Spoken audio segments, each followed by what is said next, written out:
Membujuk tak mudah. Mom, Ariel dan Parel selentak menyapa Jessie yang menoleh seketika. Diam kau, aku yang menyapa Mommy duluan.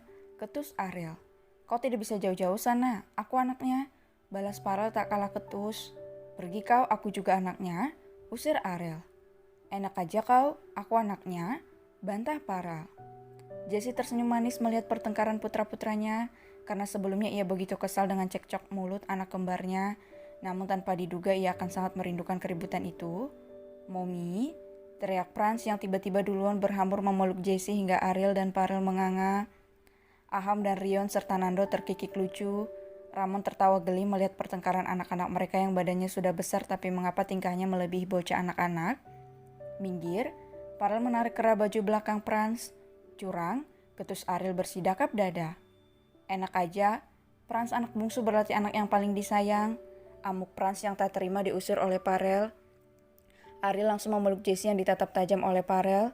Kau curang? Marah Parel. Diam kau sudah banjir kasih sayang dari Mommy sejak kecil.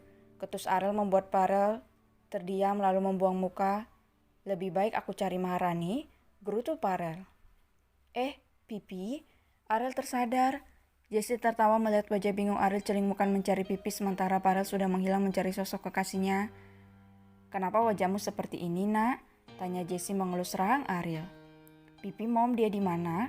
Gara-gara dia aku stres, Mom. Aduh Ariel. Sana cari dia, udah tahu istrimu sedang hamil, bahkan ia mau melas sama Mommy dengan nada bicaranya yang panjang tanpa rem. Kalau tidak bisa tidur tanpa dibelai perutnya olehmu, atau setidaknya mendengar suaramu tapi kamu malah mengabaikan teleponnya, kata Jessie. Iya juga, Mom.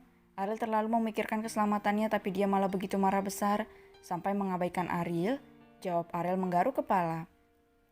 Itu karena kalian lelaki batu, satu es batu, sama sekali tidak mengerti perasaan perempuan yang sensitif.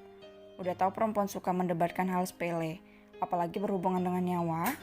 Jujur dalam hubungan itu adalah hal yang paling utama, yang kedua adalah kepercayaan.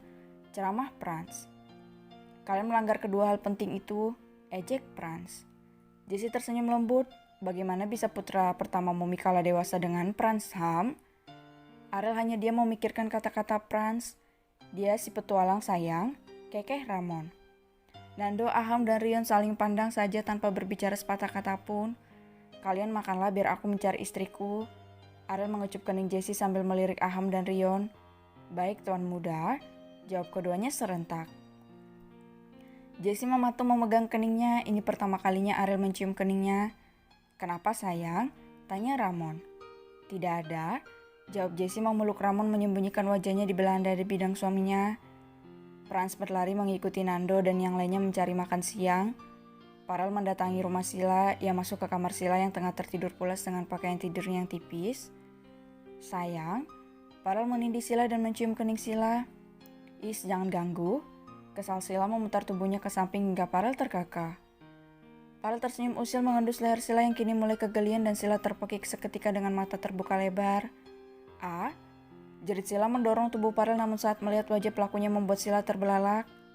Om, tebak Sila memicingkan matanya lalu mengucek-ngucek kedua matanya demi memastikan dirinya kini tidaklah salah lihat. Parel mendekat lalu menggigit leher Sila hingga gadis itu tersadar.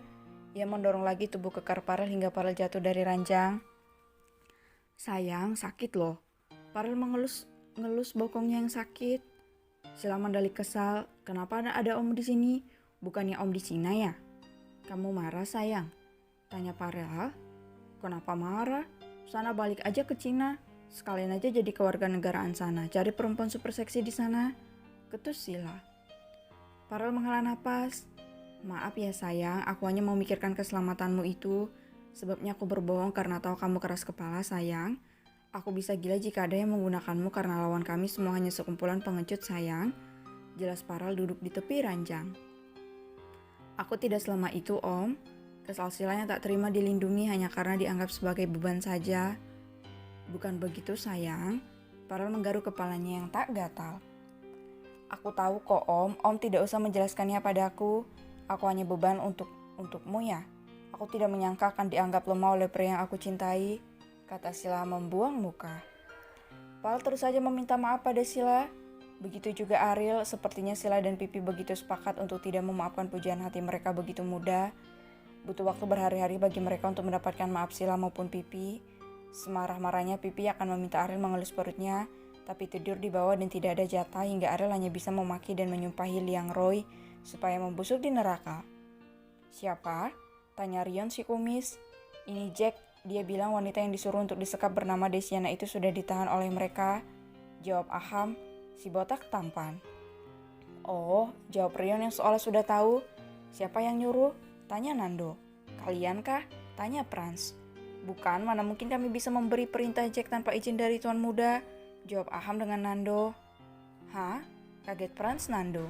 Jadi abang yang memerintahkan? Tanya Franz. Iya, jawab Rion dan Aham serentak. Bukankah Desiana masuk penjara, kenapa abang menculiknya? Tanya Franz heran. Kenapa tidak dibunuh saja sebelum masuk penjara? Tanya Nando. Kalian pikir Tuan Muda sebaik itu? Jika sudah ada yang berani menjebaknya, kematian terlalu mudah bagi mereka. Dia akan mempermainkan orang itu sampai tak tersisa lagi, selain cangkangnya saja, kata Rion dengan bangga. Cak, beda sedikit dengan Tuan Muda yang kejam main buang ke pulau cacing saja, jawab Nando dengan datar. Hele, Tuan Muda kami lebih kejam, kata Rion dibalas anggukan oleh Aham. Cak, Abang Parel juga kejam, bahkan tak punya hati, cuma kakak ipar aja yang mengembalikan hatinya, jawab Franz. Aham dan Rion tak terima. Mereka berdebat hingga Nando menengahi. Kalian tidak bisakah diam saja? Tuan Muda kita itu sama, apa bedanya? Beda? Jawab Aham dan Rion serentak. Nando menghela napas panjang sedangkan Franz hanya diam memikirkan kekejaman Ariel. Lalu diapakan oleh abang mantan model Desiana itu? Tanya Franz serius. Seperti kucing mempermainkan tikus sampai lemah dan tak bisa bergerak lagi lalu dibuang begitu saja, jawab Rion. Cak, sama saja dengan Tuan Parel, cuman bedanya dibuang ke pulau cacing, jawab Nando. Diam. Nando terkesiap mendengar ucapan ketus Rion. Aham dan Franz hingga Nando menggelengkan kepalanya lalu memilih pergi dari sana. Kenyang aku mendengar gosip kalian, gerutu Nando yang memilih pulang. Hei, kalian pergi semua lalu siapa yang bayar makan ini? Teriak Franz. Aham dan Rion buru-buru pergi hingga Franz berdecak kesal.